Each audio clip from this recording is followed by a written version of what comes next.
लिख दिया सन 1875 में, और वेदों का अनुवाद शुरू किया इसने उसके बाद में। तो इसने जैसा भी दंत कथा लोगों से सुनी हुई थी, वेद व्याद इसने आवन ही थे वेद के से, इसको नहीं पता था वेदों का बिल्कुल भी। अगर पता होता तो इसी उल्ट व्याख्या नहीं करता। तो इसने सत्यार प्रकाश पहले लिखकर समाज में भेज दिया, और उसको कई वर्षों से लोग पढ़ रहे थे। उसके बाद इसने इनका यजुर्वेद का अनुवाद बाद में किया। तो इसने इसके दिमाग में तो खटके थी यह बात, वहाँ लिख दिया इसने कि उसमें 7 बार लिख रखा कि परमात्मा साधक के घोर पाप भी काट देता है। पिता करो चाहे पुत्र करो, कोई दान देने वाले के पाप नाश हो जाते हैं। 7 बार लिख रखा है। यदि 1 बार लिख रखा होता ना इस मंत्र में, वो बिरानी के का के अंडोड़ा बना देता और कति क्लियर नहीं होने देता। जैसे 5वें अध्याय के यजुर्वेद के प्रथम मंत्र में 2 बार स्पष्ट लिखा है कि परमात्मा सशरीर है, और स्वामी जी ने उसका पता नहीं के का की अड़ंगा कर रखा अनुवाद है लोगों, जैसे मैं जो हवी बिजली के शरीर के समान है। आप देखो अभी नकलियाँ की के ज्ञान की पूरी खाल नहीं उतरेगी, इतने इनकी ओरिजिनलिटी का पता नहीं लगेगा आपको, इनकी वास्तविकता का पता नहीं लगा ये विद्वान थे या अविद्वान थे। और जब हमारे हृदय में ये जस जाएगा कि ये नकली नोट है, तो उस नकली नोट ने हम छुआ भी को ना फेंक देंगे ठाकर कागज की तरह, और असली को सीने से लगावाएंगे, परस में डालेंगे छुपा के।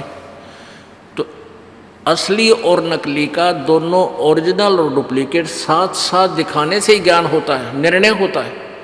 अब वेद तो है ओरिजिनल नोट, और सत्यार प्रकाश में यदि वेद के विरुद्ध ज्ञान है तो सत्यार प्रकाश है डुप्लीकेट नोट।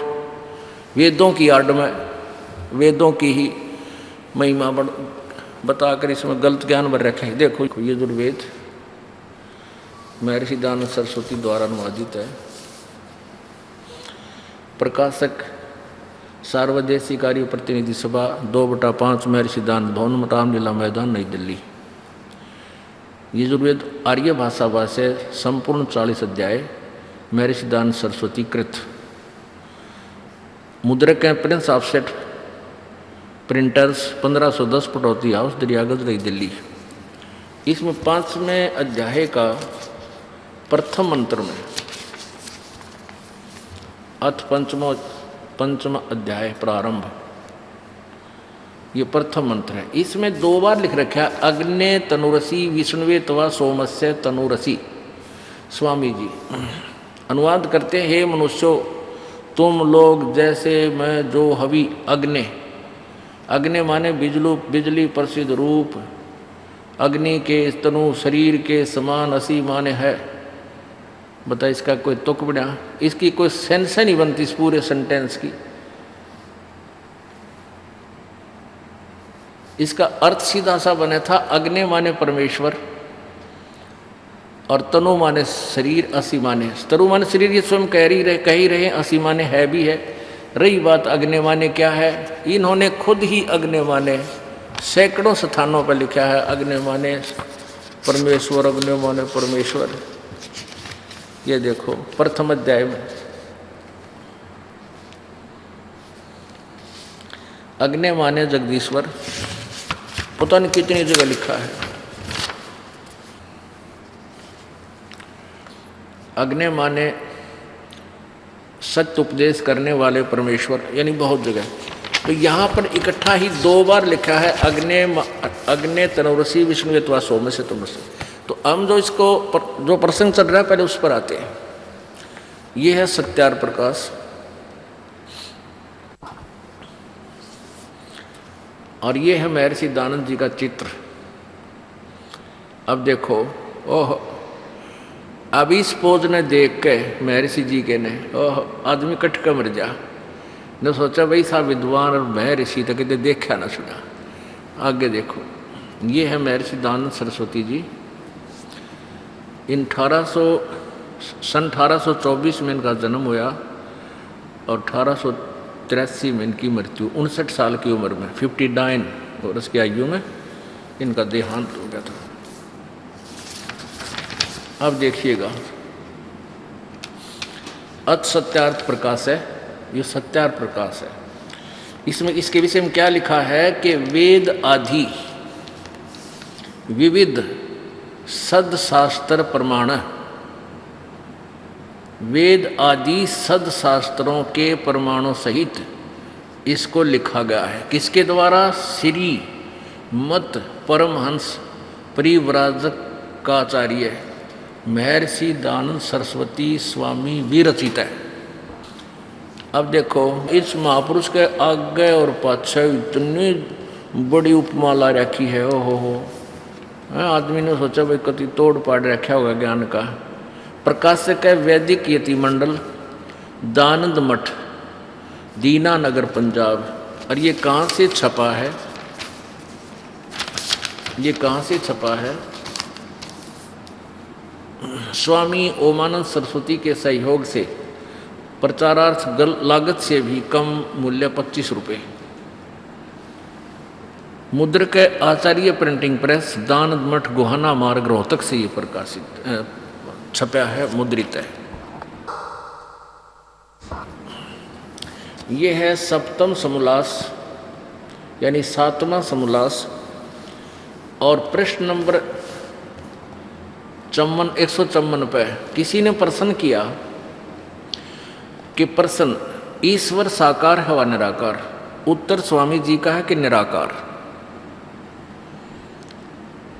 आगे अपने आत्मा इस 154 पे तो कह रहा है निराकार, और 154 पे स्वयं ही साकार सिद्ध कर रहा है।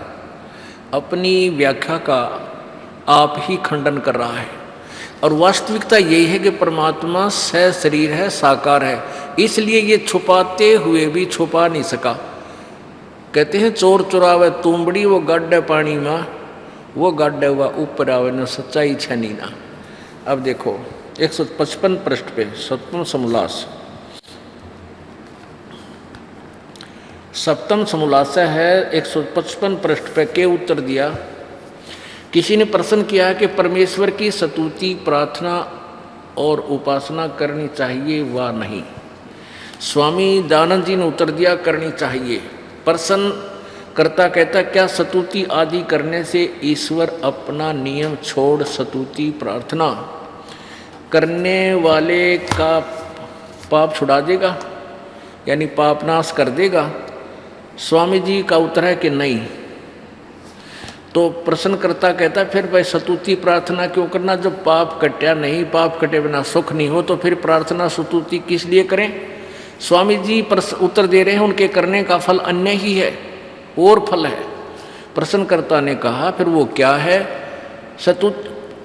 उत्तर स्वामी जी का, महर्षि दयानंद का उत्तर क्या है कि स्तुति से ईश्वर में प्रीति, उसके गुण कर्म स्वभाव से अपने गुण कर्म स्वभाव का, अपने गुण कर्म स्वभाव से अपने गुण कर्म स्वभाव का सुधरना, प्रार्थना से निरअभिमानता, उत्साह और साहे का मिलना, उपासना से परब्रह्म से मेल और उसका साक्षात्कार होना। अरे तेरा गजब भाई।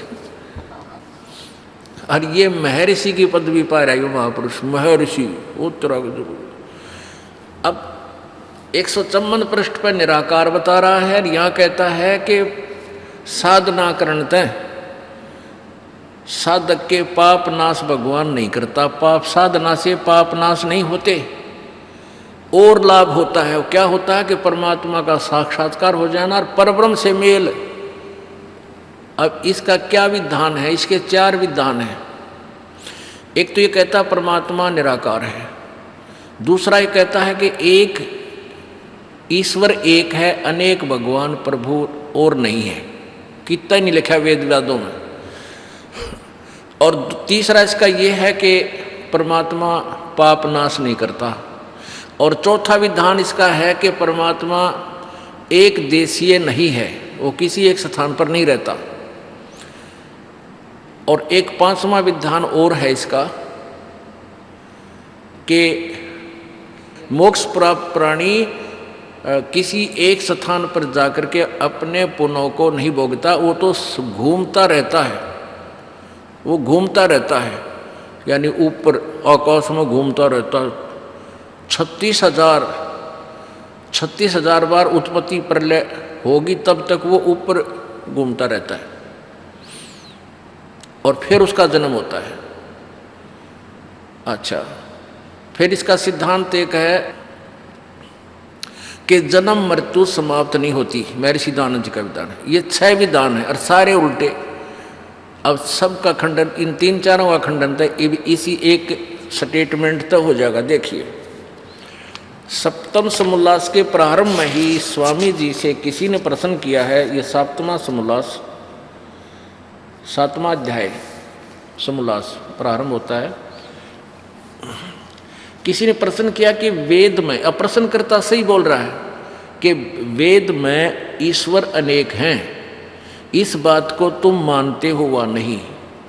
उत्तर स्वामी जी दयानंद जी कहते नहीं मानते, क्योंकि चारों वेदों में कहीं यह नहीं लिखा जिससे अनेक ईश्वर सिद्ध हों, किंतु यह तो लिखा है कि ईश्वर एक है। अच्छा, अब देखिए, अब प्रथम समोल्लास में आ जाइए। इन्हीं के द्वारा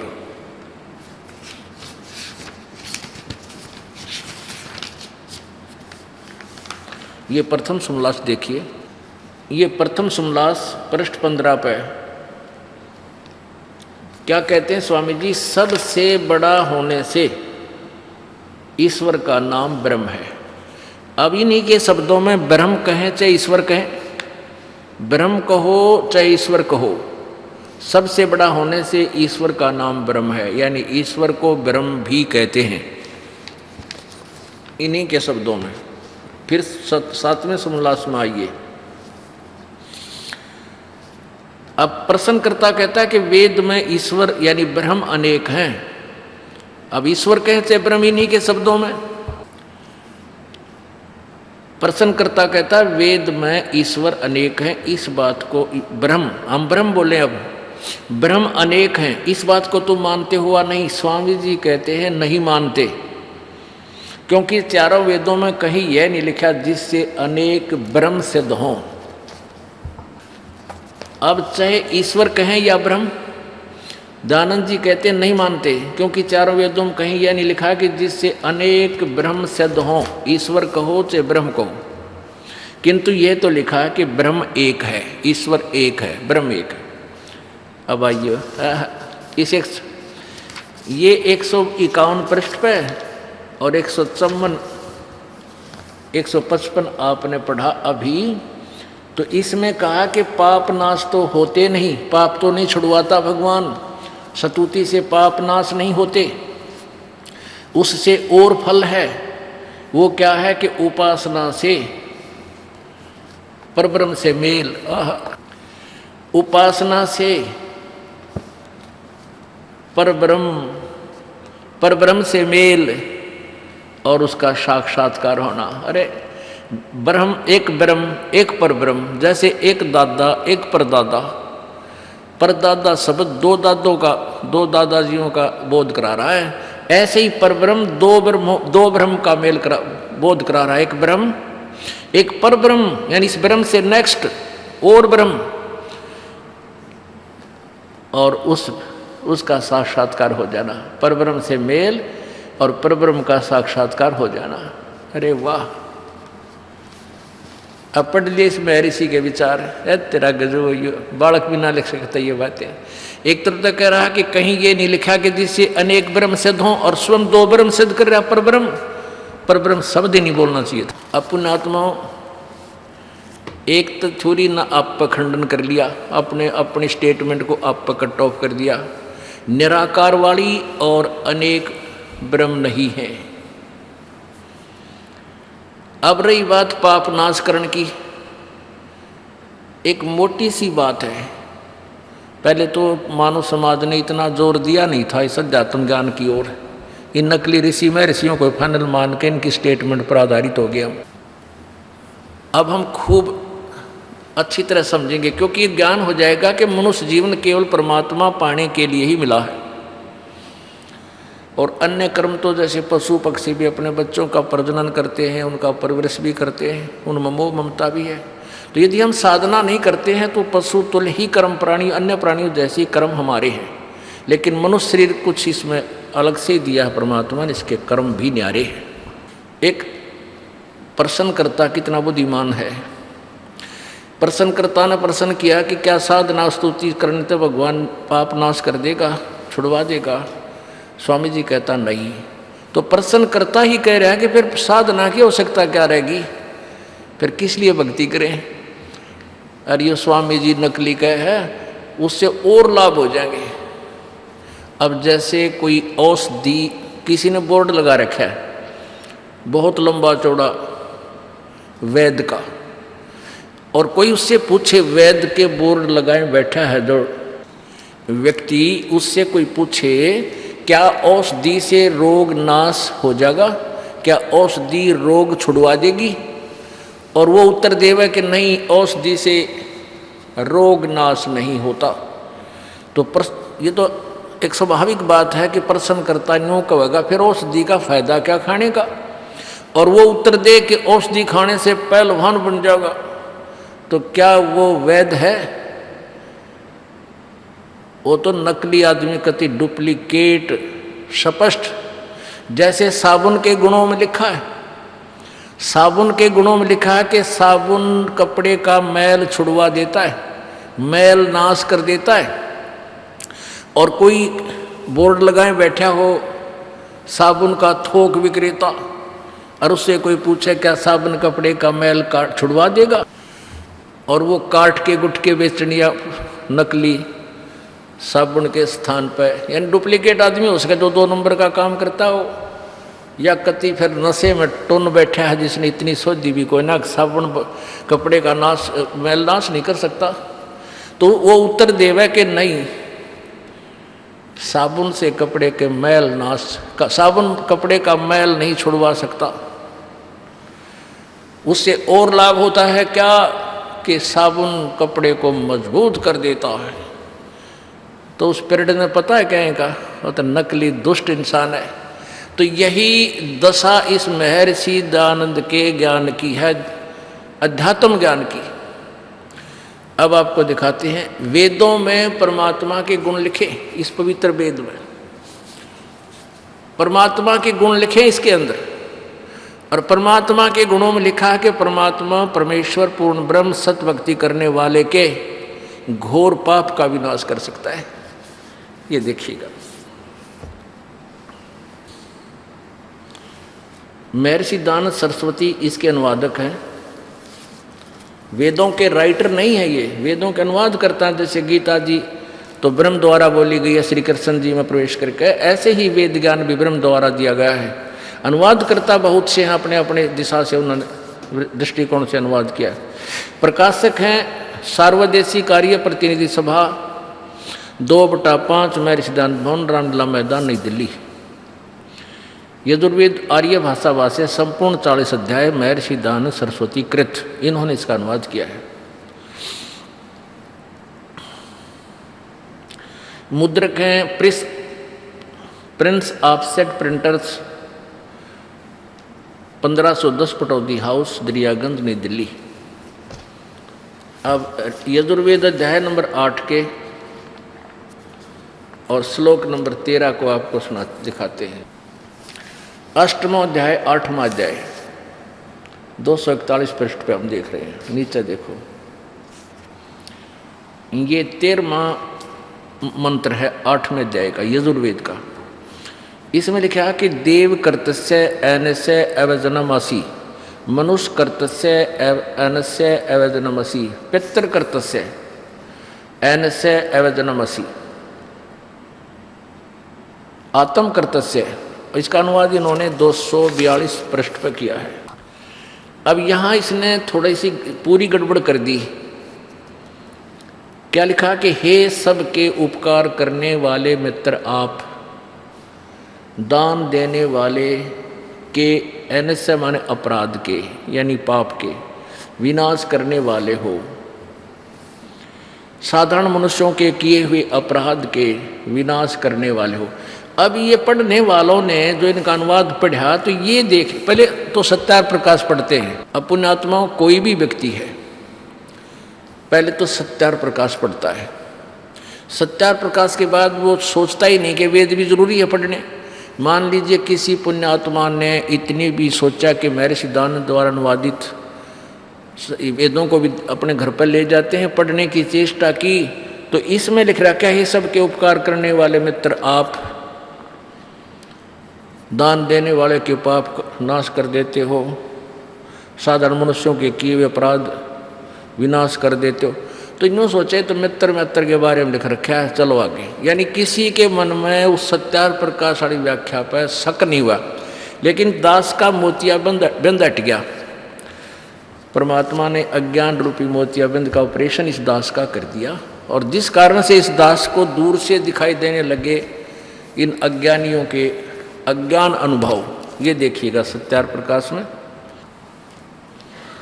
ये सत्यार प्रकाश महर्षि दयानंद सरस्वती कृत वही है, नो का नो। इसमें मित्र के वो ये वही है, वैदिक यति मंडल दीनानगर पंजाब से संपादित है और मुद्रित है, आचार्य प्रिंटिंग प्रेस दयानंद मठ गोहाना मार्ग रोहतक से। इसके प्रथम समलास में मित्र की व्याख्या की है। मित्र के विषय में बताया है कि जहां मित्र शब्द है वो परमात्मा का बोधक है। ये देखिएगा प्रथम समलास और पृष्ठ नंबर 18 पे।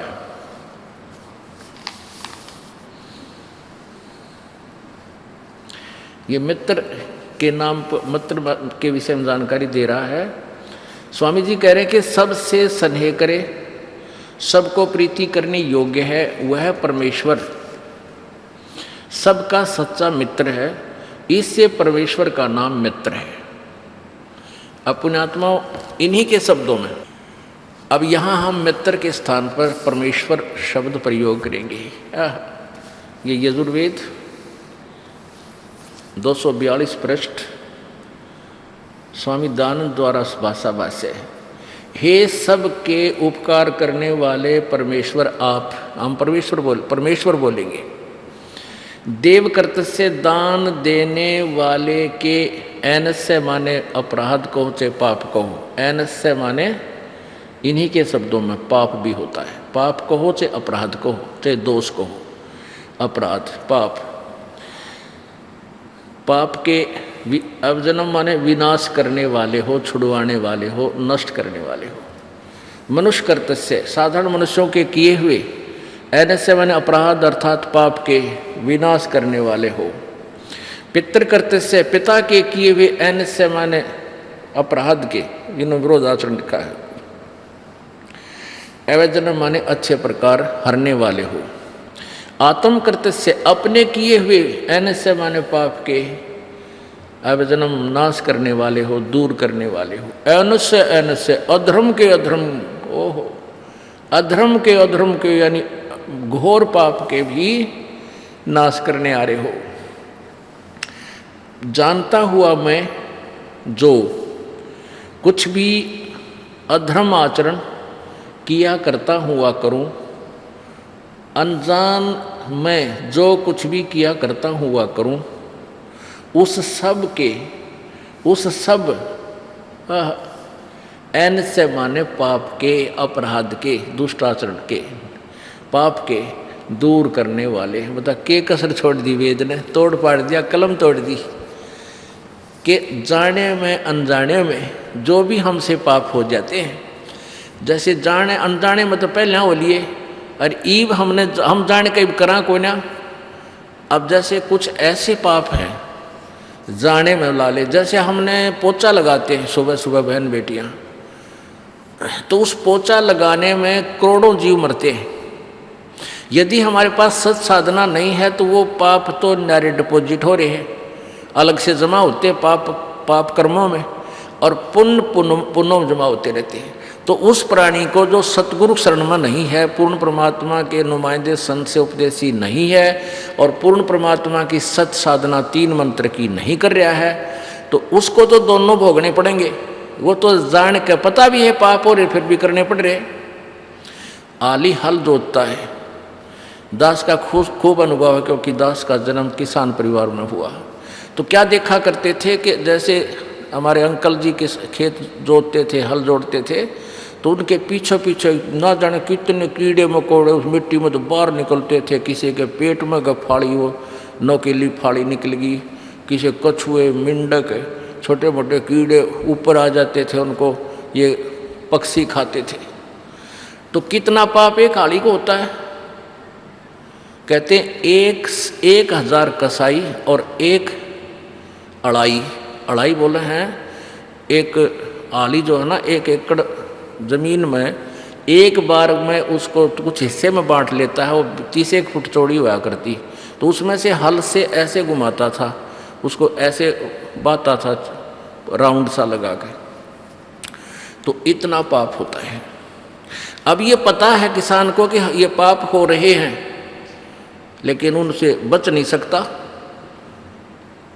तो ये क्या लिखा है कि जाने और अनजाने में जो भक्त है, जो परमात्मा की सच साधना करता है, उससे जाने और अनजाने में। अब पहले अनजाने में तो जैसे हम कितना टेका और पता नहीं कितने मर गए, और एक पता भी है जैसे इसमें भाई जीव भी नष्ट हो रहे हैं, और उन कर्मों को हम त्याग भी नहीं सकते। तो उन कर्मों का उन पाप कर्मों का नाश वो परमात्मा करता, जानबूझ कर नहीं करे। वे मतलब जैसे बकरे खाते हैं, पक्षी मार कर खाते हैं, गाय मारते हैं, जोटे मार कर खाते हैं, वो तो बकवाद है। वो नहीं माफ़ हो सकते। जो पाप जो नाम लेगा उसके, तो वो करे को नहीं ये कर्म, और पहले कर चुका, जो पहले कर चुका वो भी माफ़ होंगे, वो अनजाने में हो चुके हैं। और नाम लेकर जो ऐसे कर्म करे फिर उसका नाम ही खत्म है, उसको वो तो नरक का भागी है। तो अब इसने पवित्र वेद ने सिद्ध कर दिया कि परमात्मा घोर पाप को भी का विनाश कर सकता है। और ये नकली महर्षि दयानंद इस सत्यार प्रकाश में कहता है कि पाप नाश नहीं हो सकते। अपने आत्माओं, दास का कोई इस दयानंद जी से कोई जाति रंजस नहीं, लेकिन दास एक आध्यात्मिक टीचर है, और ये भी आध्यात्मिक टीचर पाक रहा था। अब टीचर की व्याख्या को टीचर ही बता सकता है, ये अकॉर्डिंग टू सिलेबस है या गलत सट्टे मार रखे। यदि टीचर की बात पर विश्वास ना हो तो सिलेबस पढ़ ले। तो दास ने अपने जो अनुभव भी जो परमात्मा की वाणी से प्राप्त किया था वो भी सुना दिया, और साथ में ये सिलेबस दिखा दिया, ये जो वेद आपके समक्ष रख दिया। अब इसमें सिद्ध हो गया कि परमात्मा घोर पाप का भी नाश कर देता है। तो ये सत्यार प्रकाश में क्या लिखा है कि पाप नाश नहीं होते। तो सत्यार प्रकाश वेदों अनुसार ज्ञान नहीं है। सत्यार प्रकाश में ये डुप्लीकेट नोट है, इसको त्याग देना पड़ेगा, नहीं तो बहुत हानि होगी, इस जीवन की बर्बाद हो जाएगा। अपने आत्माओं, ये ऐसा प्रसंग है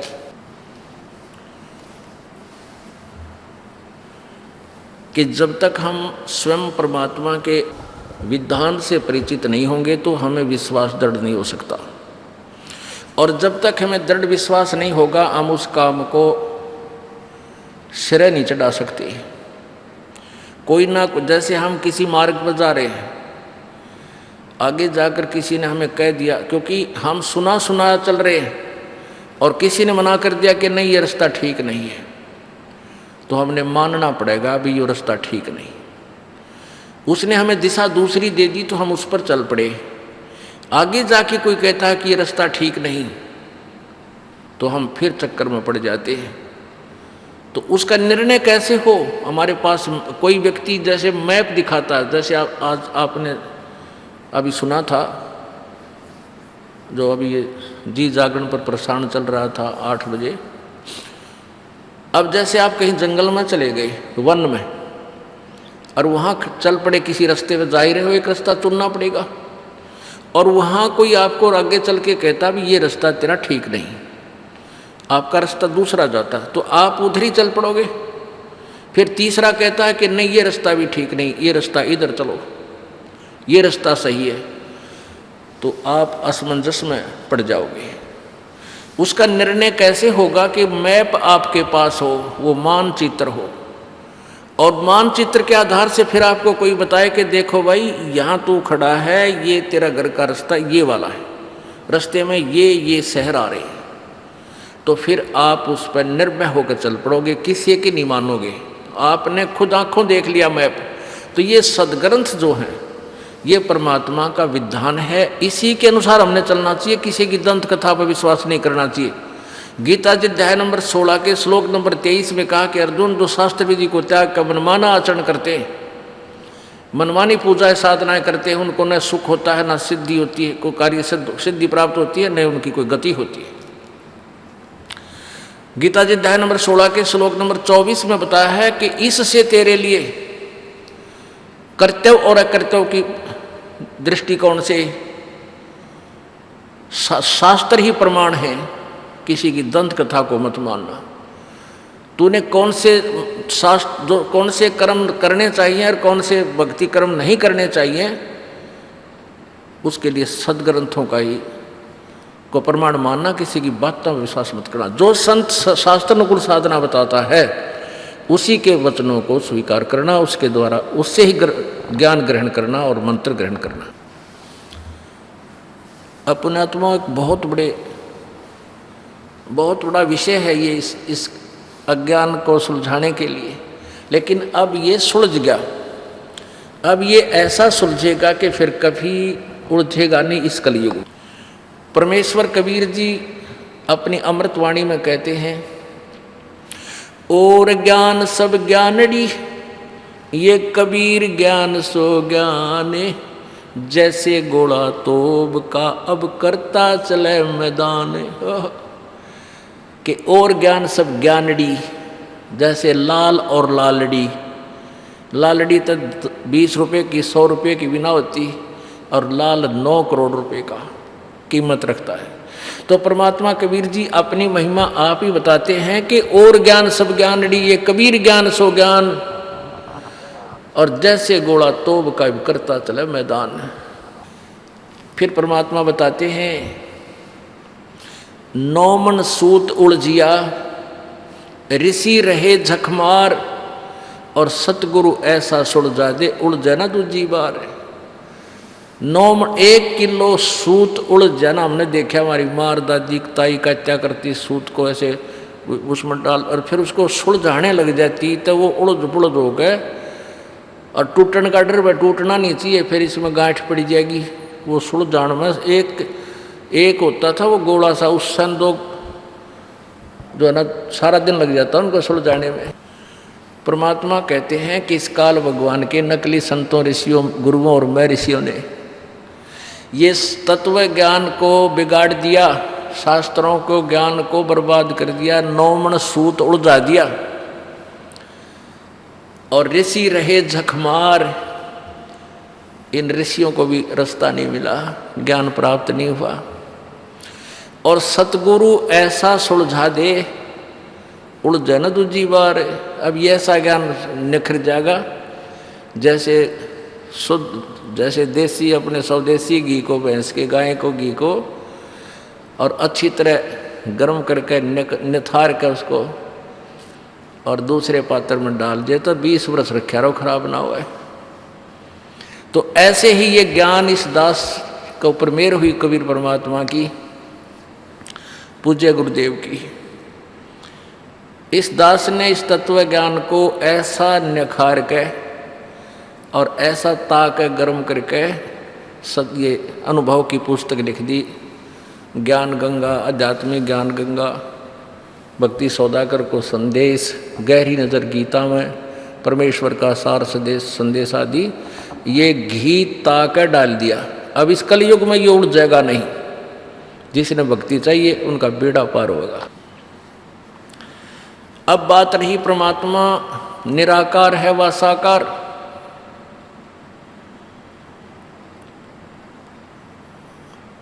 और परमात्मा की प्राप्ति कैसे होती है। परमात्मा की प्राप्ति बहुत ही आसान है। यदि इस पृथ्वी पर कोई सबसे आसान कार्य है तो परमात्मा की प्राप्ति है, सबसे आसान। पुण्यात्माओं, परमात्मा के पाने के लिए ऋषि महर्षि तो अज्ञान आधार से वो ट्राई की, उन्होंने प्रयत्न किया, हठ योग किया, जंगल में जाके घर त्याग गए, कई वर्षों तक बैठे रहे, हठ योग किया। हठ योग किसी भी सदग्रंथ में करने का निर्देश नहीं है। जो सदग्रंथ है, दंत कथाओं के आधार पर कोई किसी ने कैसे कुछ बना लिए वो बात अलग है, वो कुछ भी बनाए रखे। कबीर परमेश्वर जी ने आकर के ये भ्रम निवारण किया कि परमात्मा पाने के लिए मेरे जैसा गरीब व्यक्ति भी योग्य है।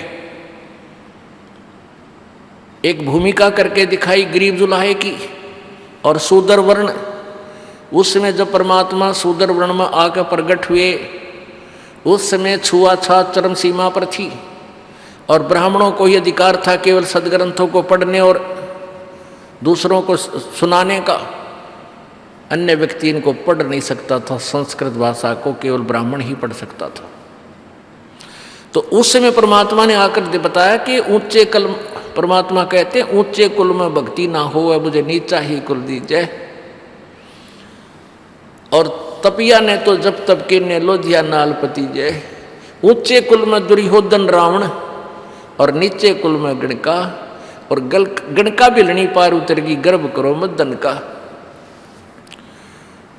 अब ऊंचे कुल में अभिमान स्वाभाविक है, और जहां अभिमान है वह भगवान नहीं हो सकता, ये भी स्वाभाविक है। परमात्मा वहां आता है जहां विनम्रता हो, हृदय में सच्चाई हो, सच साधना हो, तब परमात्मा आपको प्राप्त होगा। तो कबीर परमेश्वर जी ने ये भ्रम निवारण किया कि ये ज्ञानी लोगों ने हठ योग कर करके पता नहीं कहाँ कहाँ साधनाएं की, और जहाँ साधनाएं की जैसे भी डले डोए उनको लेकर के स्वर्ग आदि चले गए, या सिद्धियां प्राप्त करके यहाँ पर प्रभु पाक गए। और जहाँ पर उन्होंने साधनाएं की उन हठ योगियों ने, उनका नाम तीर्थ रख दिया, और उन तीर्थों की महिमा इन अज्ञानियों ने बता दी। उस तीर्थ पर जाने से ये लाभ है, उस तीर्थ पर जाने से ये लाभ है। ये बोली आत्मा उन तीर्थों के चक्कर में भटकती रहती है, और उन तीर्थों पर जाने से पाप के अतिरिक्त कुछ भी प्राप्त नहीं होता। अपन आत्माओं, वो तीर्थ कैसे बने कि किसी साधक ने वहाँ जैसी भी वो साधना जिस भी देव की करता था वह बैठ कर साधना की, वो तो चला गया अपनी साधना जैसे कर्म किए उसको लेकर के। अब वो उस वाली साधना भी अगर तूने को प्राप्ति करनी है तो उसको कहीं कर ले, वहाँ उस दर्शन मात्र से नहीं, जैसे उसने किया वो कहीं बैठ कर ले। उस वाले डले कितर डोले, तब तुझे लाभ होगा, केवल उस स्थान को देखने से नहीं होगा। तो परमात्मा की प्राप्ति सबसे आसान काम, सबसे इजी वर्क। अब जैसे कबीर परमात्मा जी कपड़ा बुनते थे, खड्डी में बैठ गए और सुमरण भी करते थे, लोगों को दिखाते थे कि परमात्मा ऐसे पाया जाता है। आदरणीय गरीबदास साहिब जी किसान थे, जाट घर में जन्म था, छुड़ानी गांव, जिला झज्जर, हरियाणा में। वो जब युवा हुए तो हल जोतते थे, पहले गायों के गवाले थे, पाली जाया करते, और फिर हल भी जोतते थे, किसान का काम भी करते थे और भक्ति भी करते थे। आदरणीय नानक साहिब जी भी किसान का काम भी करते थे और साधना भी करते थे। रविदास जी जूते भी बनाते थे और साधना भी करते थे। यानी किसी भी महापुरुष का इतिहास देख लो जो अपने स्वाभाविक कर्मों को करता हुआ परमात्मा को प्राप्त हुआ। उसके विषय में क्या बताया है कि नाम उठत नाम बैठत नाम सोवत जागवे, नाम खाते नाम पीते नाम से ती लागवे। यजुर्वेद अध्याय नंबर 40 के मंत्र 15 में लिखा है कि ओम कर्तु समर, कलवे समर और कर्तुम समर। ओम नाम का जाप काम करते करते सुमन कर, विशेष कसक के साथ सुमन कर, और अपने मनुष्य जीवन का प्रथम कर्तव्य समझ कर इसका सेवन कर। गीता जी अध्याय नंबर 8 के मंत्र श्लोक नंबर 7 में कहा कि अर्जुन तो युद्ध भी कर और सब समय में मेरा स्मरण भी कर, ओम नाम का सिमरण कर। ओम नाम के सिमरण का गीता जी अध्याय नंबर 8 के मंत्र 13 में लिखा है कि ओम तत् ओम इति एक अक्षरम ब्रह्म व्यवहारन माम अनुस्मरण यह प्रयाति तदन्देहम सयाति परमाम गतिम। ओम यह एक अक्षर मुझ ब्रह्म का, माम ब्रह्म का उच्चारण करके सिमरण करता हुआ जो व्यक्ति शरीर त्याग कर जाता हुआ भी इसका सिमरण करता रहता है तो मेरे वाली परम गति को प्राप्त होता है। अपनी परम गति को उसने 7वें अध्याय के 18वें श्लोक में अनुत्तम कहा है कि ये ज्ञानी आत्मा है तो उद्धार जो मुझे भी पसंद है, लेकिन ये मेरे वाली अनुत्तम घटिया साधना में ही लीन है, क्योंकि गीता जी अध्याय नंबर 18 के श्लोक नंबर 62 में कहा है कि अर्जुन तू सर्वभाव से उस परमेश्वर की शरण में जा, उसकी कृपा से परम शांति और शाश्वत स्थान यानी सनातन परम धाम उस सत्यलोक को प्राप्त होगा, फिर तेरा बहुर जन्म नहीं होगा। उसके लिए 18वें अध्याय के 64वें श्लोक में कहा है कि उस परमात्मा को कैसे पाया जाएगा, जिसके विषय में गीता जी अध्याय नंबर 15 के श्लोक नंबर 1 से 4 में कहा कि उसकी तत्व ज्ञान प्राप्त होने के बाद उस तत्व ज्ञान रूपी शस्त्र से इस अज्ञान रूपी गुत्थी को काट के उसके पश्चात उस परम पद परमेश्वर की खोज करनी चाहिए, जहाँ जाने के बाद जीव फिर दोबारा लौट कर संसार में नहीं आता, अर्थात उसका कभी जन्म नहीं होता। और जिस परमात्मा ने सारे ब्रह्मांडों की रचना की है वो गीता ज्ञानदाता से कोई और है। गीता ज्ञानदाता अपनी स्थिति 4थे अध्याय के 5वें श्लोक में 9वें श्लोक में कहता है कि अर्जुन तेरे और मेरे बहुत जन्म हो चुके, तू नहीं जानता मैं जानता हूं। अब कहता है 70वें अध्याय के 23वें श्लोक में कि उस परमात्मा सच्चिदानंद घन ब्रह्म के मंत्र 3 मंत्र का जाप उसके पाने का ओम तत्सत। ये तत् और सत सांकेतिक है, ये दास बता सकता है और किसी को पता नहीं, और पता है तो बता नहीं सकता कि वो अधिकारी नहीं, उससे लाभ नहीं हो सकता। कि दास से सुनकर किसी को पता भी लग गया हो तो अगर वो ऐसा कोशिश करेगा तो उसका नाम नष्ट और भक्ति बर्बाद, और अधिकारी नहीं है जो उसके अनुयायी होंगे वो भी अपना कर्म बिगाड़ कर अपना जीवन नष्ट करेंगे। तो ओम तत्सत ये 3 मंत्र का जाप है। ओम ये ब्रह्म का जाप है, तत् ये सांकेतिक, ओम और तत् मिलकर ये सतनाम बनता है। ये जो तत् शब्द ये सांकेतिक है, ये परब्रह्म का जाप है, अक्षर पुरुष का जाप है। और तीसरा सत शब्द है ये सारनाम, ये परम अक्षर ब्रह्म का मंत्र है। तो उस परमात्मा के पाने की सबसे आसान तरीका है कि नाम उठत नाम बैठत नाम सोत जागवे, नाम खाते नाम पीते नाम सेती लागे। जैसे एक बहन रोटी बनाती है, खाना बनाने के लिए कितना साजबाज इसे एकत्रित करना पड़ता है, चकड़ा, बेलन, फिर गैस, चूल्हा, फिर परात, चमटा, लोटा, फिर तो पतीला, फ्राई पैन, फिर सब्जी काट कर, प्याज न्यारे काटा, टमाटर न्यारे काटा, मिर्च न्यारे काट कर फिर सब्जी, फिर और आटा गूंदा, तब 2 रोटी बने। और प्रतिदिन दोनों टाइम कंपलसरी और करते हैं हम डेली, काम चल रहा है को ना करे बिना।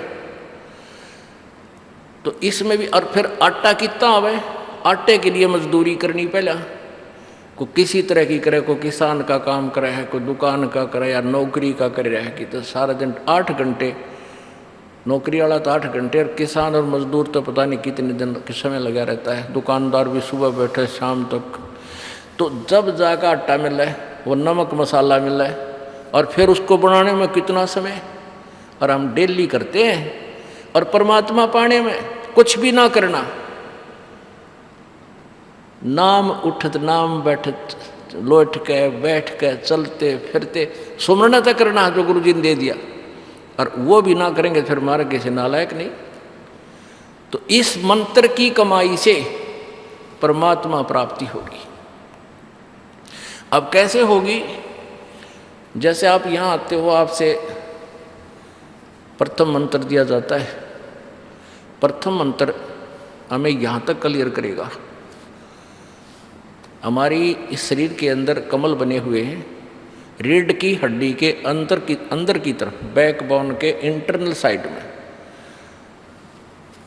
बैकबोन के बीच में हमारे एक ऐसी अंदर की तरफ आंतड़ी सी बनी हुई है, जैसे ये हाथ की रेखाएं ऐसी होती है ना, गोल गोल सी उंगलियां की ऐसे, और उनके अंदर ऐसी आकृति है जैसे कमल के फूल, कमल के पत्ते होते हैं, बहुत बिल्कुल छोटे से। तो इस तरह अंदर हमारे शरीर में कमल बने हुए हैं। मूल कमल जो रीढ़ की हड्डी अंदर की तरफ नीचे समाप्त होती है, उसके अंदर की तरफ 2 उंगल ऊपर उसके एंड से मूल कमल है, उसमें गणेश जी का वास है और गणेश जी का एक जाप है। वे दास आपको प्रथम मंत्र में देते हैं। उसके बाद फिर स्वाद चक्र है, ब्रह्मा सावित्री का वास है, उसका भी जाप आपको दिया जाता है। फिर नाभि कमल में विष्णु और लक्ष्मी जी का निवास है, उसका भी एक मंत्र दिया जाता है। हृदय कमल के अंदर ब्रह्मा पार्वती और शिव का वास है, उसका भी आपको एक मंत्र दिया जाता है। कंठ कमल में, यहाँ नहीं, इसके बैक में, जहाँ रीढ़ की हड्डी थोड़ी सी बैंड होती है, रीढ़ की हड्डी जो ऊपर आके ये थोड़ी सी बैंड होती है गर्दन के पास, इस बैंड से पहले अंदर की तरफ इसका कुछ हिस्सा चौड़ा है।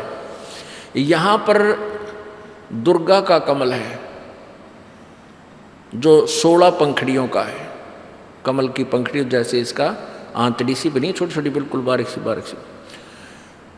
तो इन जब हम त्रिकुटी, फिर ऊपर त्रिकुटी है, यहाँ सामने नहीं है, यहाँ तो वैसे संकेत किया जाता है, यहाँ बैक में आके पीछे से आ रही नाड़ियाँ, इसके सामने या बैक साइड में अंदर की तरफ वहाँ त्रिकुटी है। तो त्रिकुटी पर जाने से पहले हमने नीचे के कमलों से बरी होना पड़ेगा, फ्री होना पड़ेगा, क्योंकि हम यहाँ इस काल के लोक में रह रहे हैं।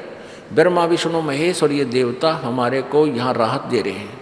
हम गलत साधना करके निर्धन हो गए और हमें सब सुविधाएं कट ऑफ होगी, हमारी सब सुविधाएं बंद होगी। अब जैसे आप विदेश गए हो और फैक्ट्री ला ली, आप यहीं समझ लो आपने कोई फैक्ट्री लगा ली, फैक्ट्री में लाभ होया को नहीं, तो आपका टेलीफोन कनेक्शन कट गया क्योंकि बिल नहीं भरे, आपका जो है ना बिजली का कनेक्शन कट गया क्योंकि आप बिल नहीं भर पाए, ऐसे पानी का कनेक्शन कट गया, और भी जो भी सुविधा प्राप्त थी वो सब आपकी जो है ना कट ऑफ होगी। तो आप दोनों निर्धन हो गए।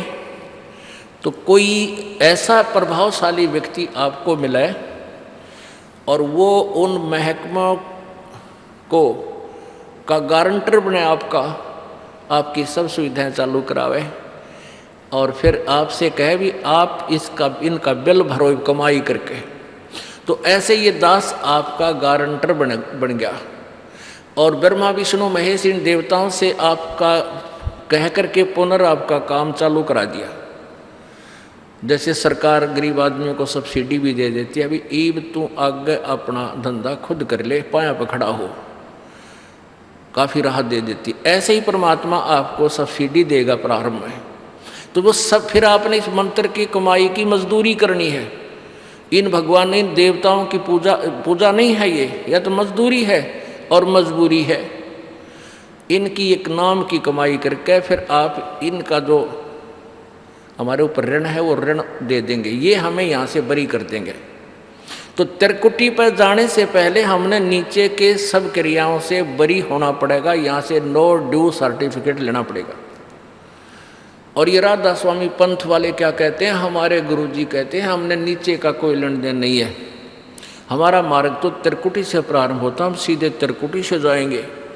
त्रिकुटी को बरवाड़ा का बस स्टैंड नहीं, कोई जाके वहाँ कोई जा खड़ा हुआ है रिक्शा में या वैसे पैदल, बालका खेल बना रखा है, त्रिकुटी ने देखा भी नहीं है।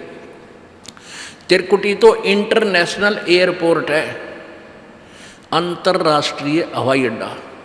वहाँ जाने से पहले सारा टारगेट बनाना पड़ता है, वीज़ा लेना पड़ता है, वहाँ का पासपोर्ट बनवाना पड़ता है, और वहाँ की सरकार से वापस आने के लिए, स्वदेश आने के लिए नो ड्यू सर्टिफिकेट लेना पड़ता है।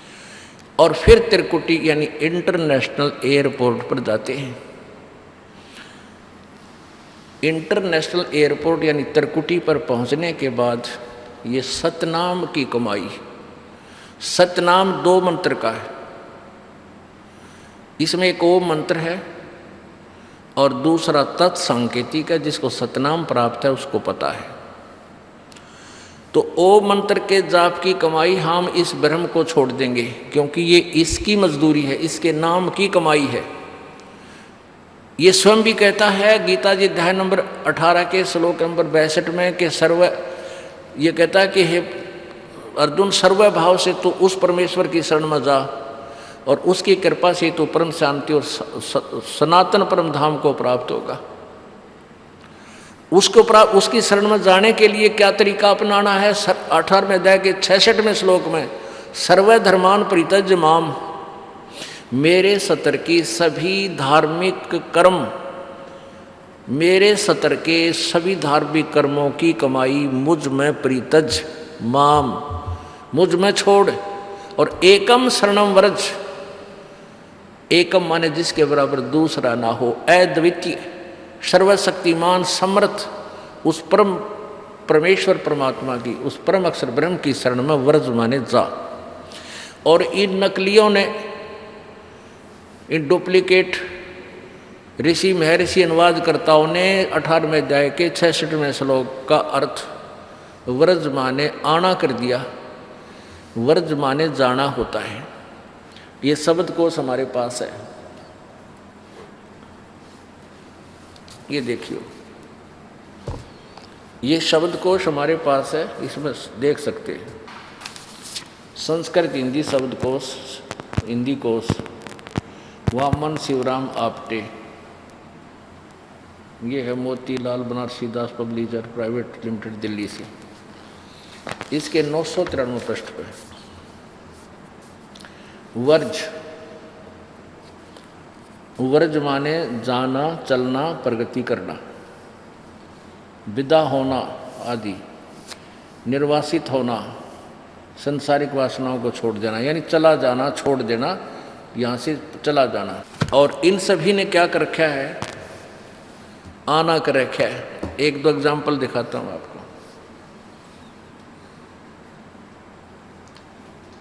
अपने आत्मा जब हम नकली और असली नोट न देखेंगे तभी तो हमें विश्वास होगा कि ये नकली है, ये असली है।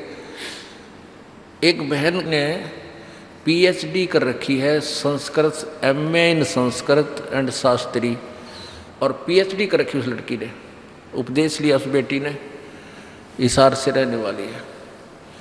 तो उसने कहा जी जो अनुवाद आपने किया ये तो अद्वितीय है, कभी बुद्धि ही नहीं गई किसी की यहाँ ऐसे, और बिल्कुल व्रत माने जाना ही होता है। अब उस बेटी की शादी होगी एक ऐसे ही PhD संस्कृतायत है, उसको अपने पति से उसने बताया तो वो मान के राजी नहीं, क्योंकि पढ़ा लिखा भी स्वयं में संस्कृत, PhD संस्कृत में। तो उसने कहा कि उस बेटी ने बताया कि उसने, मेरे पति ने एक और शब्द को और ले रखा किसी का, उसमें व्रज माने जाना भी है और आना भी। गाँव काट दिया रोग। अब गो माने जाना है तो आना क्यों कर हो जाएगा गो का अर्थ। अब उन्होंने व्रज माने आना कैसे बना दी, ये कल बाद की बनी हुई डिक्शनरियों में उन्होंने इस गीता के अनुवाद से ही और नई डिक्शनरी में ये झूठा और शब्द जोड़ दिया। इसी के रेफरेंस को लेकर अनुवादकर्ताओं ने व्रज माने आना लिखा है, तो उसने व्रज का अर्थ आना भी उसी के रेफरेंस दे करके कर दिया। इन्होंने शब्दकोश भी झूठे बना लिए, तो ये कभी नहीं हो सकता। तो वो कहती मैं तो उनको बिल्कुल नहीं मानने को तैयार होगी, तो बिल्कुल हो ही नहीं सकता कि आना और जाना दोनों कैसे हो सकते एक अर्थ एक शब्द के।